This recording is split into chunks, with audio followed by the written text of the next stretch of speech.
Warahmatullahi wabarakatuh.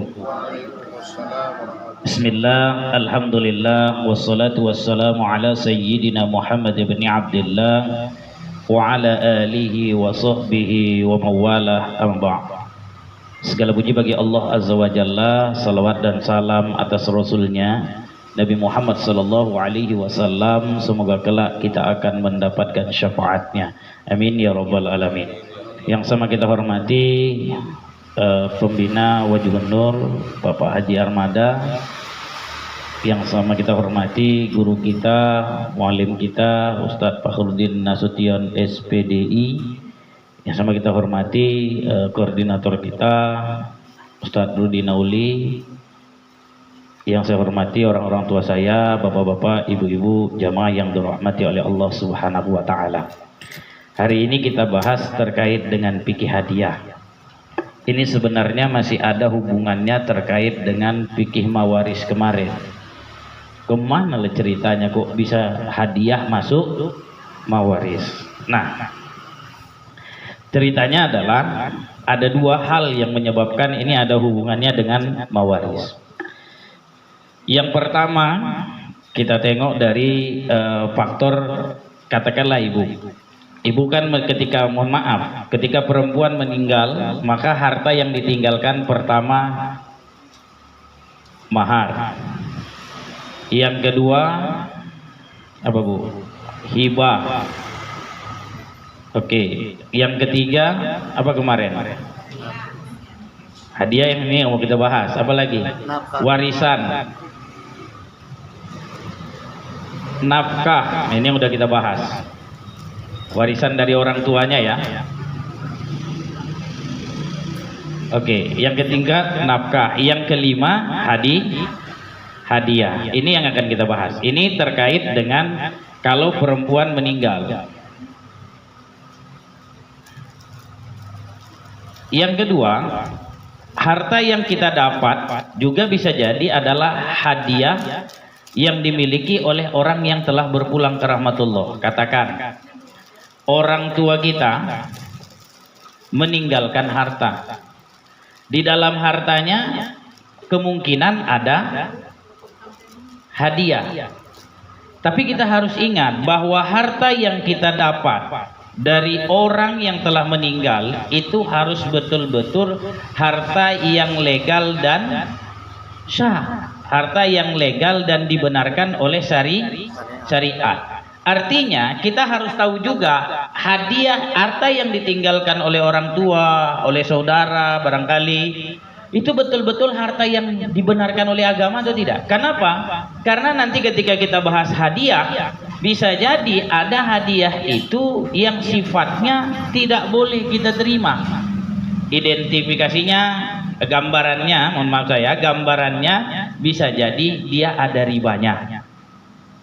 Maka kalau ini ada, ini nggak boleh jadi harta warisan. Kenapa? Karena ini harta yang tidak dibenarkan secara syariat. Selain harta korupsi kan harta itu kemarin yang kita bahas. Nah, hari ini kita bahas terkait dengan hadiah ini. Hadiah ini ternyata pembahasan yang kita lihat sekilas.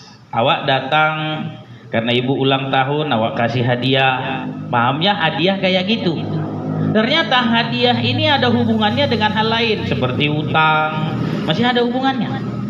Jangan setiap kali ada orang dia berutang nih, saya utang 100.000, tiba-tiba saya datang nemui sahabat Ustaz, saya pinjamlah uang 100.000, kasih pinjam. Begitu saya mau balikan, saya kasih uang 100.000 sama satu kain sarung. Apakah satu kain sarung ini termasuk riba atau tidak? Oh, sempat santer dijelaskan oleh seorang muslim, mualimah di Medan ini. Saya lupa namanya. Itu kejadiannya di Perumnas Mandala, waktu itu saya yang ngisi. Dibilang mualimah itu katanya itu adalah riba. Saya bilang kita lihat dulu dari sisi mana dia memandang itu sebagai riba. Nah, inilah ya gambaran singkat yang akan kita bahas. Tidak semuanya yang dikasih oleh orang hal yang lebih dianggap sebagai riba.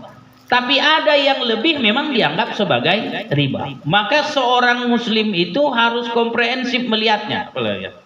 Harus menyeluruh, harus menyeluruh melihatnya. Ini dari sisi mana bisa dikategorikan sebagai riba, dari sisi mana tidak bisa dikategorikan sebagai riba, dan pendapat siapa yang menyatakan ini riba dan pendapat siapa yang menyatakan ini tidak sebagai riba. Nah, kita bahas dari definisinya yang pertama. Apa itu riba? Riba dijelaskan adalah pemberian suatu benda tanpa ada imbalan, yang disertai dengan memindahkan barang tersebut kepada penerima hibah, penerima hadiah sebagai bentuk penghormatan terhadap penerimanya. Hadiah. Hadiah. Oh ya, sorry. Ya, berarti ibu-ibu masih cas gitu ya. Karena udah sarapan. Kalau Ustaz Fahrudin kan baru mulai sarapan dia. Baik. Nah, baik, ya hadiah kan gitu ya. Nah, hadiah coba lihat. Apa bedanya hadiah dengan hibah? Kalau hibah diberikan atas rasa kasih sayang. Kalau hadiah dia diberikan atas dasar penghormatan. Dengan sebab penghormatan, disitulah bedanya antara hadiah dengan hibah. Kalau hadiah penghormatan, kalau hibah atas rasa kasih sayang. Nah, jadi teks bahasa Arabnya tamlikun an bila iwadin ma'an nakli ila makanil mauhub lahu ikroman. Nah, lalu kemudian apa hukum memberi hadiah? Hukum memberi hadiah itu para ulama sepakat menyatakan sunnah. Artinya kalau dikerjakan ada pahalanya, kalau ditinggalkan tidak ada pahala. Nah, itu dia. Dalilnya apa? Dalilnya surah An-Nisa sama hadis Nabi. Tahadu tahabbu. Saling bertukar hadiahlah kalian agar menimbulkan rasa saling mencintai. Maka ada di sebagian, kalau di Mesir itu biasa gitu ya. Ada kegiatan di malam 17 Ramadan, malam Maulid, itu mahasiswa itu saling kumpul tukar-tukar hadiah. Itu ada sebagian orang yang buat seperti itu. Nah, lalu kemudian apa hukum memberi hadiah di saat membayar utang? Nah, ini yang kita bahas. Apa hukum memberi hadiah di saat membayar utang? Contoh yang tadi, saya minjem nih sama Ustaz Farudin 100.000, udah saya pinjam, saya mau balikin, tapi saya bawa kue. Kira-kira kuenya ini termasuk riba atau enggak gitu? Bentar dulu, kita bahas. Nah, kan gitu kan. Jangan buru-buru. Ya kalau kue Ustaz gak riba Ustaz. Kalau duit, saya kasih minjam 100.000, saya balikin 150.000. Nah, kok beda? Kok beda? Kue gak riba. Itu padahal sama-sama. Namanya lebih. Nah, itu makanya ini yang akan kita bahas. Nah, kita jelaskan dulu. Hutang itu dalam fikih ada berapa istilahnya?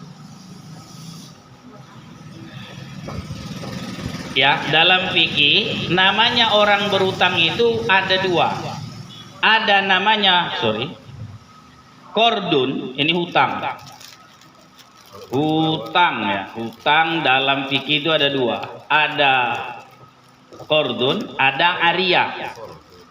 Nah, ada namanya kordun, ada ariyah.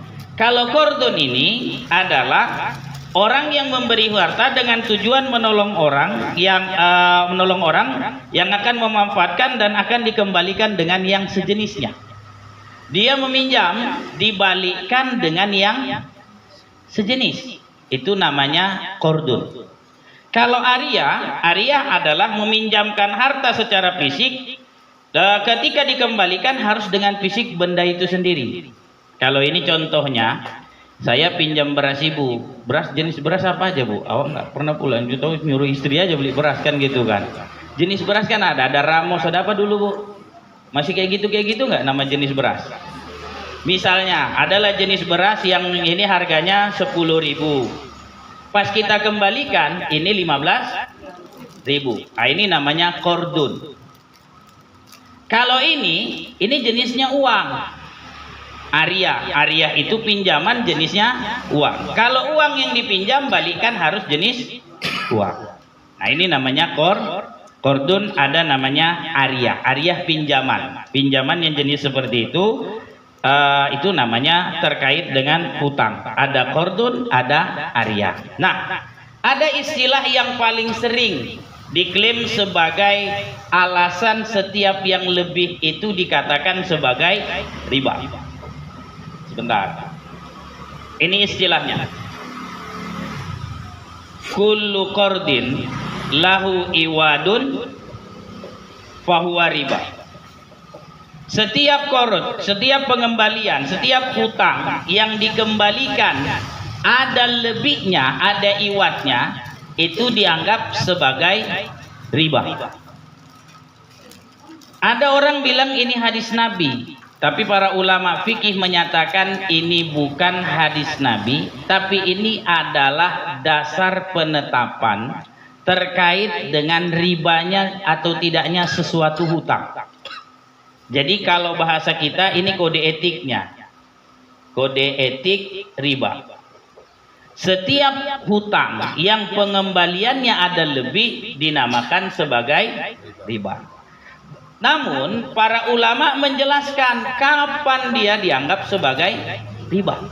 Yang pasti dia dianggap riba kalau pas saat pengembalian itu seketika meminjamnya itu ada syaratnya. Itu yang sudah disepakati oleh ulama. Ustaz, saya pinjamlah 100.000 boleh, tapi balikkan nanti 110. Nah, itu udah jelas riba. Nah, sama kayak pemain jula-jula. Aku jula-jula ikut 100.000, nariknya 10 orang berarti 1 juta. C-nya gitu. Tapi nanti pas balikkan, ku kasih sama kau cuman 980.000. Itu namanya, kenapa? Karena pakai syarat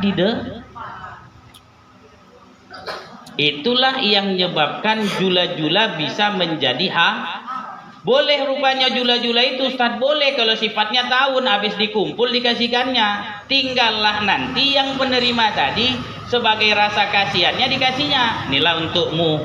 Nah, itu boleh. Boleh. Kenapa? Karena tidak pakai syarat. Nah yang kalau pakai syarat di depan, mohon maaf, banyak itu yang nanya, Ustaz, saya ikut jula-jula Ustaz, 100 1 minggu, 10 orang kami kalau narik, tapi dipotong di depan 900. Nah itu namanya riba. Kenapa? Karena disyaratkan sejak tapi kalau dia tidak disyaratkan sejak di awal, ada ulama yang menyatakan itu bukan, kan namanya beri kasih-kasihan. Kayak saya tadi, saya minjam 100.000 sama Ustaz Fahrudin. Pak, saya mau kembalikan, saya kasih nih 110. Apakah itu riba? Enggak, kenapa? Karena Ustaz Fahrudin tidak mensyaratkan di awal. Oke, deal-dealan kita ya. Kalau mau balikan 100, itulah yang dikatakan sebagai riba, dan ini yang disepakati oleh para ulama. Nah, kita lanjut bahasannya. Nah, jika tidak disyaratkan, di sini baru para ulama berbeda pendapat. Ada yang menghukuminya boleh. Kenapa? Ini jumhur ulama yang saya ceritakan tadi. Karena dia tidak disyaratkan sejak di awal. Ada yang kedua menghukuminya boleh dengan syarat. Jika yang ditambah itu dari sisi kualitas bukan kuantitas. Ini kelompok kedua. Ini adalah pendapat mazhab Maliki. Mazhab Syafi'i ada yang berpendapat ini Ustaz, ada tapi sedikit ulamanya. Lalu kemudian yang ketiga, ada yang menyatakan haram. Ini gunanya nih, pakai ini dia. Setiap yang ada tambahan riba, haram dia. Jadi kalau misalnya kita ngutang 15.000 10 tahun yang lalu, 15.000 sekarang kita ngutang, 10 tahun akan datang kita mau kembalikan tetap pakai 15.000. Ah inilah dia. Kalau ada lebih misalnya pisang goreng satu pun dia, 1 biji pun pisang goreng, itu dianggap sebagai riba. Nah ini kelompok ketiga. Nah jumhur ulama yang pertama tadi. Selama dia tidak disyaratkan, itu tidak termasuk. Nah, maka hadiah tadi, kalau ada orang yang dapat harta warisan, lalu kemudian dia tahu di situ kira-kira ini ada syaratnya enggak nih harta tadi. Lebih-lebihan, misalnya orang tuanya barangkali punya uang, lalu ada orang ngutang, dikasih utang, pas membalikkan, dia tahu ada lebih yang dikasih oleh orang yang berutang. Dan dia ingat juga bahwa orang tuanya tidak pakai syarat, nah, maka ini boleh dijadikan sebagai harta waris. Tapi kalau dia tahu ini pakai syarat, kalau mau balikkan sekian, ini boleh nggak jadi harta warisan? Tidak boleh. Saya pernah menyelesaikan masalah ini di komplek perumahan. Jadi saya awalnya ngitung-ngitung biasa. Ada harta lebih yang ditinggalkan oleh seorang perempuan. Saya hitung biasa. Rupanya ya beda ya laki-laki dengan perempuan. Kalau perempuan kan mungkin banyak informasi yang diterimanya kan gitu. Akhirnya istri saya bilang, itu kakak itu, almarhumah kakak itu dulu suka meminjam-minjamkan duit sama orang, tapi kalau pas mau dikembalikan biayanya berlebih, uangnya nambah katanya. Nggak pernahnya kedengaran di komplek nih dia kayak gitu. Dia bukan di komplek tapi di luar. Nah, begitu saya disuruh membagi harta warisan, saya tanya sama ahli warisnya. Kebetulan suaminya sudah meninggal juga, dipanggillah keluarganya. Selidik punya selidik, rupanya kan namanya orang ngutang itu biasanya ada buku utangnya. Di situ tertulis, memang ditentukannya si Anu kalau membalikkan hari sekian. Saya bilang, ini yang lebih-lebih dari ini tidak boleh sebagai harta waris. Yang asli harta dia, inilah yang dibolehkan menjadi harta warisan. Kenapa? Karena dia sudah menetapkan di awal, kalau mengembalikan uang itu harus ada lebihnya. Kalau sudah ditetapkan seperti ini, inilah yang dikategorikan sebagai riba. Nah, tinggal Bapak dan Ibu mengembangkan ini dalam kehidupan kita. Ini kan yang diceritakan oleh ulama kan model yang kuno kan gitu kan. Sekarang yang konvensional kadang-kadang kejadian. Taruhkan sini perjanjian berapa persen nanti dapat, untungnya udah sekian. Nah, itu ada. Maka saya nggak perlu sebut nama bank-banknya, tapi bank Cina rata-rata itu pakai kayak gitu. Maka hati-hati kalau meletakkan uang yang main pasti. Nabung 10, nabung sekian, 3 bulan dapatnya sekian. Itu sudah masuk kategori. Kenapa? Karena udah disyaratkannya di awal, pasti dapatnya sekian. Tapi kalau dia tidak pakai syarat di awal, nanti kita lihat keuntungan baginya, itu baru boleh. Nah, kita yang nerima harta dari harta warisan harus lihat juga itu. Sayang Ustaz, tengok-tengok yang didapatnya itu lebih. Nah, itu bagaimana? Boleh enggak? Enggak boleh. Tetap yang diambil adalah yang memang berhak untuk kita terima. Itu adalah harta pokok dari orang yang meninggal. Nah, ini ada kaitannya. Jadi bukan sekedar harta itu harta miliknya. Ini punya dia Ustaz, resmi punya dia. Kita harus cek itu ada unsur ribanya atau enggak. Kalau ada, dikesampingkan dia, dikeluarkan. Diambillah yang unsur pokoknya. Baik. Nyambung Bu sampai sini. Nyambung? Payah juga ya Ustaz membagi harta warisan itu. Gitulah dia. Bagus nggak punya harta, ya asal kita nggak minta-minta bagus. Tapi kalau kita ngeluh juga nggak bagus, maka harus dilihat kondisinya. Nah, baik, Ustadz, apalah dalil yang menyatakan bahwa yang pertama itu hukumnya boleh? Dalil kelompok pertama dan kedua itu sama gitu. Ketika Rasulullah Shallallahu Alaihi Wasallam, jadi Rasul pernah minjam seekor unta. Unta seorang dipinjam oleh Rasul, lalu kemudian unta tadi ada ada orang yang membawa seekor unta ya, lalu kemudian Rasul ingin membayar untanya. Nah, ketika Rasul ingin membayar itu, Rasul suruh sahabat, ternyata unta yang didapat umurnya lebih dari unta yang dipinjam oleh Rasul. Nah, lalu kata Rasul bagaimana? Ya udah bayar aja kata Rasul.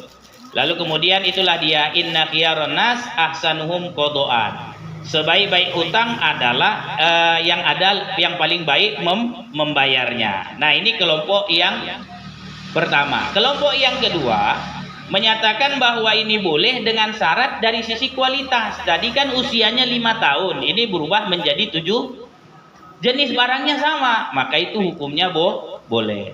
Misal kalau uang, dulu uangnya pinjamnya Ustadz, uangnya jenisnya 50.000, pas mau mengembalikan dia pakai uang 100. Nah, dari sisi ininya kan lebih besar. Itu contohnya.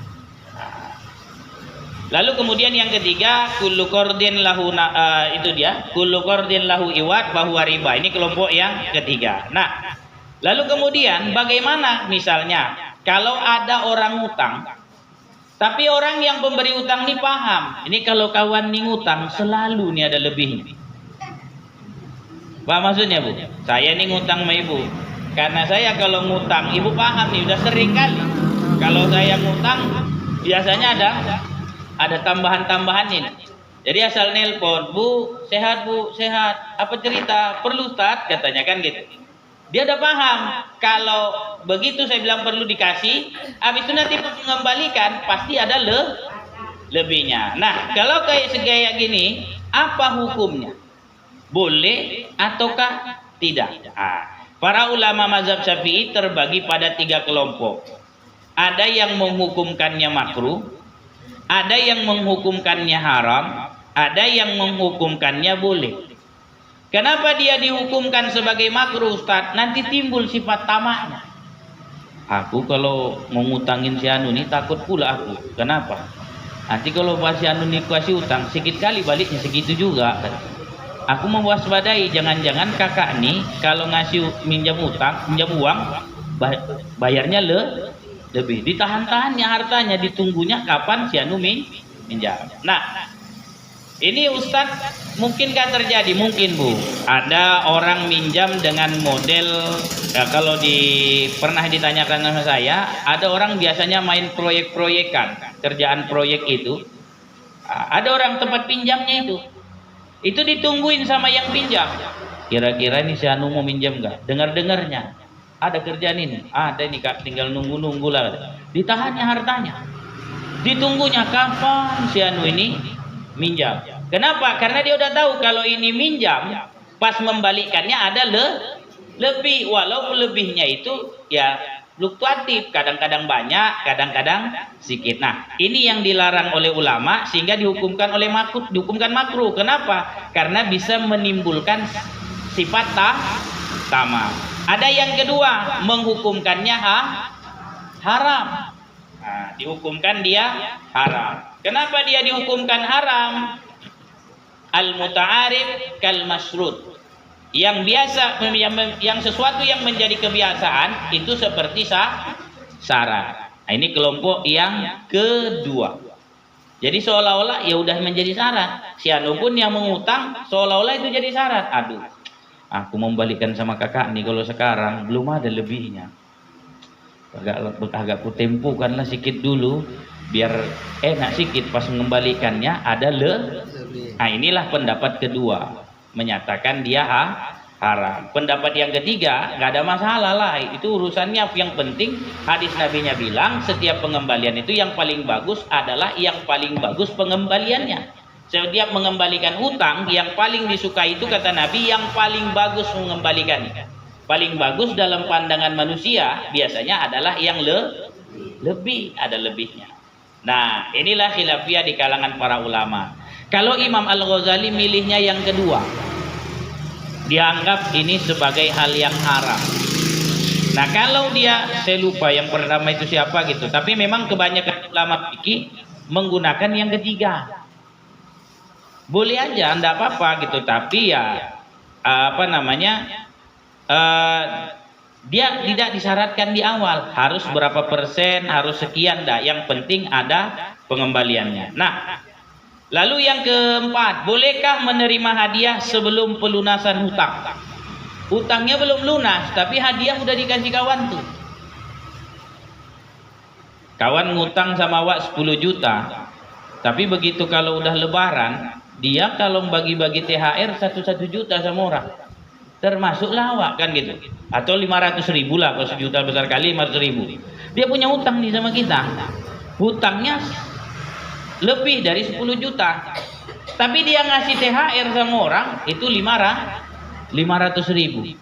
Ini apa hukum menerima THR dari dia ini? Dia punya utang, utangnya belum dibayar. Tapi dia bagi THR 500.000. Nah, kalau kitabnya gini, Bu. Kalau yang ada di kitab itu, si Anu punya hutang, tapi begitu dia pulang jalan-jalan, dia bawa kue, bawa ini. Ini apa hukum terima kuenya? Nah, ini kan kalau kayak gini saya contohkan, contohnya agak klasik. Bu bilang, "Alah kan nggak apa-apa Ustaz, namanya kue aja," kan gitu. Tapi coba dia punya hutang 10 juta. 10 juta.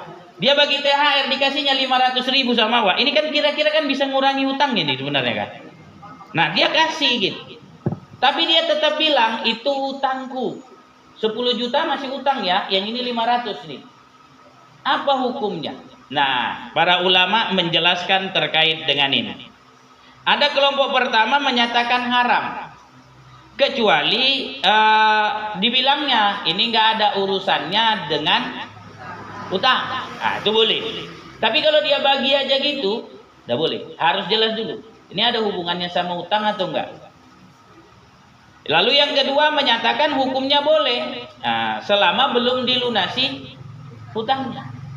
Maka ketika dia ngasih, ya tetap intinya ditanya, ini ada hubungannya sama hutang atau enggak? Kalau yang pertama dia agak lebih ekstrim, begitu dikasih tanyanya dulu, ini ada hubungannya sama hutang enggak? Kalau yang ini cuma ngelihat aja, ini dianggap pelunasan hutang atau enggak? Nah, jadi intinya kedua-duanya tetap mengingatkan kepada kita untuk hati-hati terhadap orang yang hutang. Ketika dia kasih uang, kita cek tuh bagus-bagus. Ini ada pengurangan atau enggak? Ada rupanya orang kayak gini Ustaz. Ada. Saya pernah nemukan, Bu. Ada orang beli rumah. Rumahnya warisan. Besar rumahnya. Rumah itu dihargain kalau dijual itu sampai 1 M. Karena yang belinya tadi nih anaknya. Jadi dihargain oleh orang tuanya 500 juta. Lalu kemudian masing-masing anak dapat 100 juta. Sama si abang tadi dikasih nggak langsung 100 juta sama yang belinya tadi, ini nggak 100 juta, tapi dikasih 25 juta. Sisa utangnya ada 75 juta. Tapi setiap dia berhasil proyek, dia kasih adiknya tuh 10 juta, dikasih adiknya 15 juta. Asal ditanya, ada yang nanya, itu masuk bayar hutang nggak? Enggak, itu cuma-cuma aja uang-uang pun bersih-bersih dari hasil usahanya. Nah, inilah yang dijelaskan oleh para ulama, perlu untuk ditanya gitu. Ini termasuk hutang atau enggak? Kalau termasuk, ya kita hitung sendiri. Kalau enggak termasuk, kalau termasuk bayar hutang, ya kita paham, berarti bukan hadiah. Kalau enggak termasuk, itu namanya hadiah. Nah, jadi kadang-kadang ini menjadi persoalan. Jadi harus ditanya dulu dari mana uang. Yang terakhir yang belum saya masukkan. Nah, yang saya masukkan. Bagaimana hadiah kalau yang sifatnya seperti perlombaan? Hadiah kan? Lomba ada hadiahnya nggak, Bu?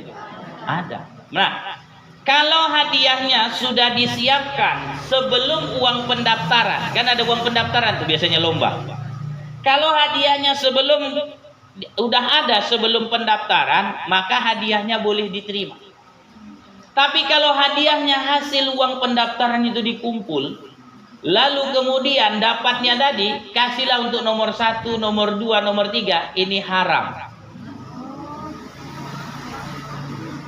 Kenapa haram, Ustaz? Karena ini bukan hadiah, ini namanya judi. Paham, Bu?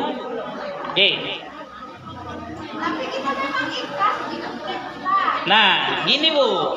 Gini, yang saya bilang kalau ikhlas kita dikutip berarti kita bukan peserta lomba. Ini peserta lomba ini. Saya mau ikut lomba. Contoh ibu-ibu ikut lomba marhaban. Pakai registrasi pertanyaannya tanya dulu sama panitianya sebelum registrasi hadiahnya udah ada belum? Belum lah, kami kumpul lah dulu buat registrasi kalian, udah dapat nanti baru kami belikan piala, belikan ini. Itu namanya itu hadiah kita terima, tapi itu Jadi bagaimana Ustadz? Yo siap dulu lah hadiahnya sini. Kalau ada lebih dari uang pendaftaran tadi, nggak termasuk bagian dari pembelian hadiah. Memang sudah disiapkannya. Inilah namanya hadiah. Kalau ada dapat uang pendaftaran registrasi tadi Ustadz, ya udah terserah mau digunakan untuk apa, tapi bukan untuk paham Bu? Ustadz ya. Oh, main bola beli tiket itu kan bukan judi Bu. Main bola itu beli tiket, katakanlah di Stadion Teladan. Sebelum dia perlombaan itu sudah disiapkan oleh Pemprov hadiahnya sekian. Itu duitnya untuk siapa Ustadz? Untuk stadion, untuk panitia. Itu dia. Itu dia. Yang judi itu yang kayak mana? Kalau gol sekian, ku bayar sekian. Kalau nggak itu judi. Itu betul. Itu semua paham. Yang ini, yang saya ceritakan tadi nih, ini kan nggak tahu ini. Ibu daftar pakai kelompok berapa? 100.000, dapat 100.000. Lalu kemudian apa hadiahnya kita buat ya? Kata panitianya, berarti hadiahnya belum ada. Udah kumpul duit ini, belikanlah hadiah tadi. Kira-kira itu jadi judi nggak? Judi kan gitu, kumpul-kumpul dulu, baru kasih. Nah, nanti kalau saya ceritain, Ustadz mantan pemain judi pernah kemana? Kan dulu zaman-zaman kecil Bu, zaman-zaman kecil kan kumpul main bola. Kalau menang itu sama kita. Kalau kalah itu untuk dia, itu namanya judi. Nah, yang termasuk lagi contoh judi yang nggak kita terasa ini, ada orang pakai SMS, milih si anu pakai polling SMS paling banyak gitu. Tapi biaya SMS-nya lebih besar dari yang ada. Apakah itu judi Ustadz? Kata ulama itu judi Bu. Kenapa? Coba tanya sama dia duluan. Udah ada nggak duitnya itu? Belum. Diambil dari mana? Selisihnya tadi. Selisih tadi dikumpulkan. Maka disuruh SMS. Siapa yang SMS-nya paling? Itulah dia. Kedok itu ada kedok Islami yang Ustadz. Oh banyak Bu. Itu hati-hati. Polling SMS. Iya. Pokoknya kalau hadiahnya sudah ada, dia ambil uang registrasi, nggak ada urusannya dengan hadiah. Hadiah ini halal. Tapi kalau ada urusannya dengan registrasi, akhirnya diambil nih. Selain untuk kepanitiaan, nanti untuk beli, nggak boleh. Saya pahami Bu? Sering kita kena Ustadz, sering. Nah kalau ini jadi, katakanlah ini misalnya jadi jadi warisan. Bolehkah kita terima? Nggak boleh. Kenapa? Karena hartanya bukan yang halal dan legal secara syariat. Contoh, saya belum pernah nanya sama perbankan. Tuh bank-bank itu yang buat hadiah itu dapatnya memang sudah ada atau tunggu nanti? Kan ada Bu, siapa nabung paling banyak dapat kupon nanti itunya. Sayangnya saya nggak punya kenalan orang perbankan yang ngerti tentang itu. Pernah saya tanya, aduh nggak ngerti kami Ustadz katanya. Apakah dia jual mutasi rekening itu bisa menghasilkan uang atau enggak? Kalau iya, kayak judi-judi itu nggak boleh.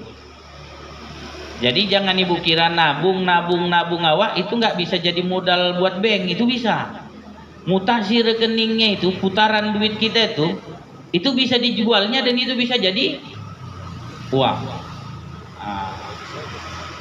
Jadi kalau ditanya Ustadz, penuhlah umumul balwa di sekitar kita nih. Artinya ujian, betul Bu. Penuh umumul balwa. Apalah bukti umumul balwa itu Ustaz? Begitu awak nabung uang awak, habis itu tinggal di penutupan rekening 50. Oke, satu. Waktu daftar kena reges, itulah dia. Nah, kalau di dunia apa namanya, di dunia umroh kayak kami, DP begitu tak jadi berangkat, boleh ndak itu? Nggak boleh sebenarnya.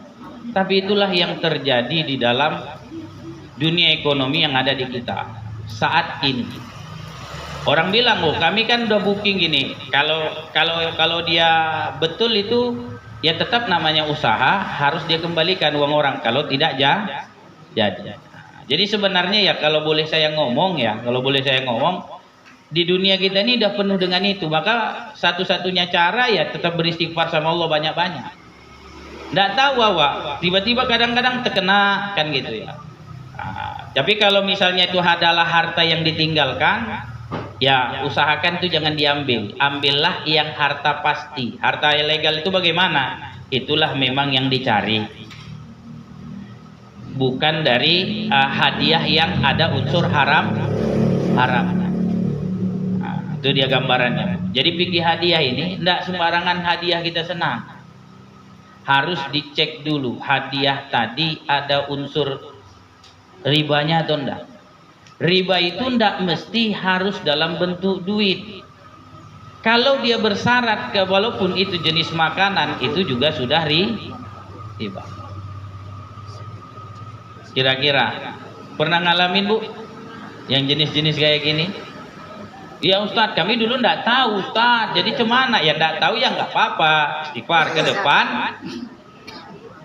Waspada, harus jelas dulu, udah ada belum ini hadiahnya. Kalau hadiahnya sekian juta, tapi daftar ini, kan boleh aja kita tanya, bukan karena sok paten. Kali Ustadz kami bakal jadi juara, bukan. Tapi kita mencek keabsahannya, betul enggak ini orang ini punya harta. Jangan-jangan uang kumpul itu yang dijadikan sebagai hadiah. Yang namanya hadiah ya udah kita miliki lah, punya kita kasih sama itu namanya hadiah.